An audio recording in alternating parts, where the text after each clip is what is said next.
الحمد للہ رب العالمین والعاقبۃ للمتقین والصلاۃ والسلام علی سید المرسلین اما بعد قال اللہ تبارک و تعالی فی کلامہ المجید اعوذ باللہ من الشیطان الرجیم بسم اللہ الرحمن الرحیم یسألونک عن الخمر والمیسر قل فیہما اثم کبیر ومنافع للناس وقال تعالی فی موضع آخر انما الخمر والمیسر والانصاب والازلام رجس من عمل الشیطان فاجتنبوہ لعلکم تفلحون۔ صدق اللہ العظیم۔ محترم بزرگوں، عزیز ساتھیوں، گزشتہ ہفتے آپ حضرات کے سامنے تعلیم کے حصول کے تعلق سے بات آئی تھی۔ دھیرے دھیرے ہمارے معاشرے میں علم کے حصول کے تعلق سے بیداری آ رہی ہے۔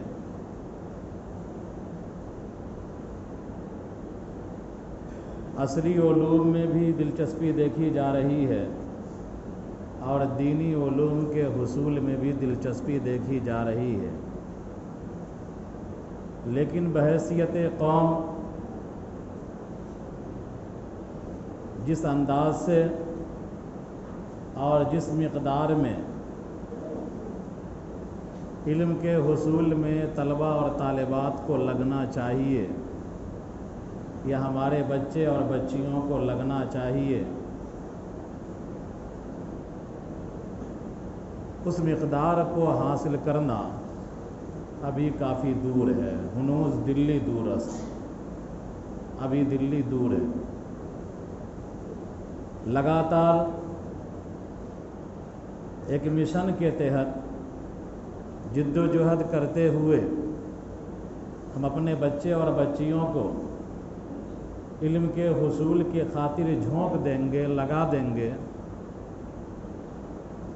اور ہمارے معاشرے کا کوئی بچہ ایسا نہ ہو جو علم کے حصول سے محروم ہو جائے۔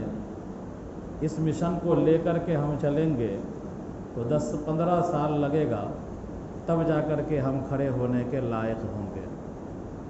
بہرحال جو بھی دلچسپیاں ہیں وہ قابل قدر ہیں، مزید دلچسپی پیدا کرنا چاہیے اور علم کے حصول کے لیے اپنا سب کچھ قربان کر دینا چاہیے۔ یہیں پر ایک بات عرض کر دوں کہ ملک کے حالات آپ حضرات کے سامنے ہیں۔ آئے دن طرح طرح کے حادثات پیش آتے رہتے ہیں۔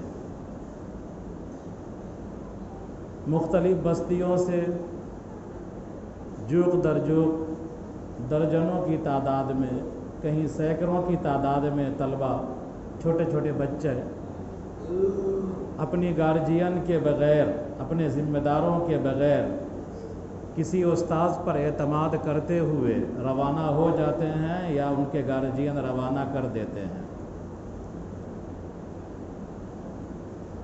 اور وہاں سے کرتا پاجامہ لمبا پہن کر کے آ جاتا ہے، عطر لگا کر کے چلنے لگتا ہے، تو ہم اور آپ خوش ہو جاتے ہیں کہ ہمارا بچہ بہت اچھا پڑھ کے آ گیا ہے۔ آپ حضرات حالات حاضرہ سے واقف ہیں، دیکھتے ہیں کبھی راجندر نگر ٹرمینل پر، کبھی حاجی پور میں، کبھی مغل سرائے میں، اور ہندوستان کے مختلف اسٹیشنوں پر ان بچوں کو ٹرین سے اتار لیا جاتا ہے۔ چائلڈ ویلفیئر والے الزام لگا دیتے ہیں جھوٹا کہ بچوں کی اسمگلنگ ہو رہی ہے، بچوں کو کام کاج کرانے کے لیے بھیجا جا رہا ہے۔ جو استاد ساتھ ہوتے ہیں ان کو بھی ٹارچر کیا جاتا ہے، لاک اپ میں ڈال دیا جاتا ہے۔ مختلف تنظیمیں میدان میں آتی ہیں، بڑی کوشش کے بعد، منت آرزو کے بعد ان بچوں کی رہائی ہوتی ہے اور استاذ کی رہائی ہوتی ہے۔ لہذا یہ جو چلن ہے ہمارے بستی کے اندر بھی ہے، ہمارے علاقے میں بھی ہے، اور ارریہ پورنیہ وغیرہ کے علاقے میں زیادہ ہے، اس چلن کو روکنے کی ضرورت ہے۔ اپنے بچے کو بچیوں کو مقامی سطح پر تعلیم دلائیں، اور جب وہ اس لائق ہو جائے کہ قانونی اعتبار سے اس کو جانے میں کہیں کوئی دقت اور کوئی پریشانی نہ ہو، اس پر کوئی آروپ نہ لگا سکے، جس کے ساتھ جا رہا ہے اس پر الزام دھرا نہ جا سکے، تو ایسے وقت میں بچے باہر جائیں پڑھنے کے لیے، کوئی دقت نہ ہوگی، کوئی پریشانی نہ ہوگی۔ 50 بچے، 40 بچے ایک بوگی میں ایک ساتھ ہوتے ہیں، اور ایک استاد معمولی جس کو پڑھا لکھا بھی نہیں ہے زیادہ اور قانون کا جانکار بھی نہیں ہے، بس لے کر کے چل دیتا ہے، اور پکڑانے کے بعد سٹی بٹی گم ہو جاتی ہے، وہ جواب دینے کے لائق بھی نہیں ہوتا۔ تو اپنے بچوں کو اس طرح حوالے کر دینا، اندھا اعتماد کر لینا مناسب نہیں ہے۔ اگر کہیں کوئی ادارہ آپ کو اچھا لگ رہا ہے، چاہت ہے کہ میرا بچہ وہاں جا کر کے پڑھے، تو گارجین خود لے جا کر کے وہاں پہنچائیں، وہاں ایڈمیشن کرا دیں، تاکہ کوئی دقت نہ ہو بچوں کو وہاں پہنچنے میں، اور کوئی پریشانی نہ ہو۔ گارجین ساتھ ہوگا تو کس کے باپ کی ہمت ہے کہ کچھ کر لے گا؟ گارجین ساتھ نہیں ہوتا ہے، آسان آروپ لگا دیتا ہے کہ یہ بچوں کو کام کرانے کے لیے لے جا رہا ہے، اور آروپ لگا کر کے لاک اپ میں ڈال دیتا ہے۔ اس لیے اس پر سوچنے کی ضرورت ہے، احتیاط کرنے کی ضرورت ہے۔ 3-4 سال پہلے بھی میں کہا تھا، پچھلے سال بھی کہا تھا، تیسرے سال بھی کہا تھا، لیکن ڈکار خانے میں طوطی کی آواز کے سنتا ہے۔ بہرحال ہم کو سوچنا چاہیے اور سمجھنا چاہیے۔ اللہ تعالی ہم سب کو عقل سلیم عطا فرمائے۔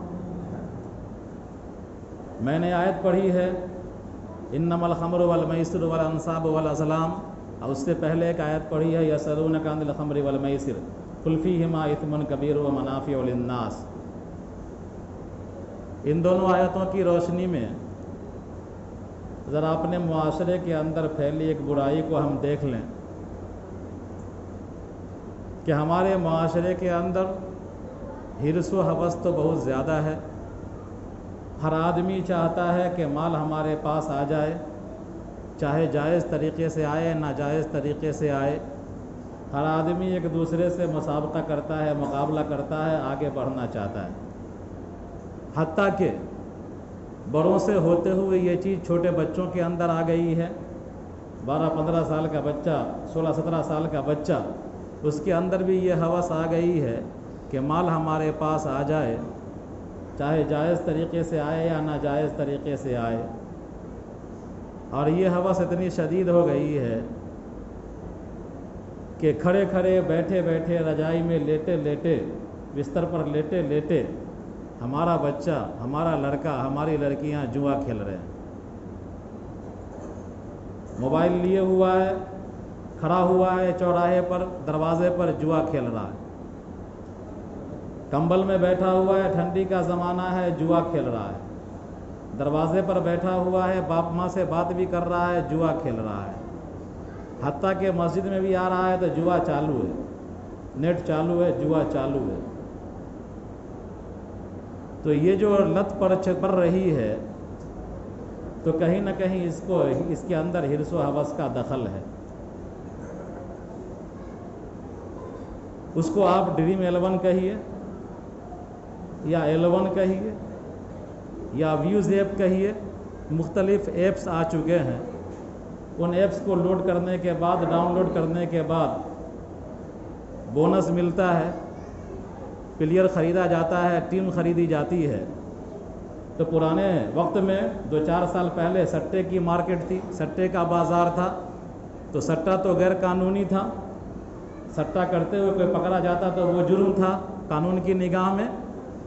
لیکن دنیا کے ساہوکاروں نے، دنیا کو ویران کرنے والے لوگوں نے، دنیا کی دولت کو اپنے پاس سمیٹ کر رکھنے والوں نے مختلف ایپس بنا دیے، اور ہر بڑے ٹورنامنٹ کے موقع پر، چونکہ ٹورنامنٹ بھی ایک طرح سے جوا ہوتا ہے، تو ہر بڑے ٹورنامنٹ کے موقع پر لوگوں کو سپنا دکھایا جاتا ہے۔ ڈریم کے معنی سپنے کی آتے ہیں۔ سپنا دکھایا جاتا ہے 11 ممبر چن لو،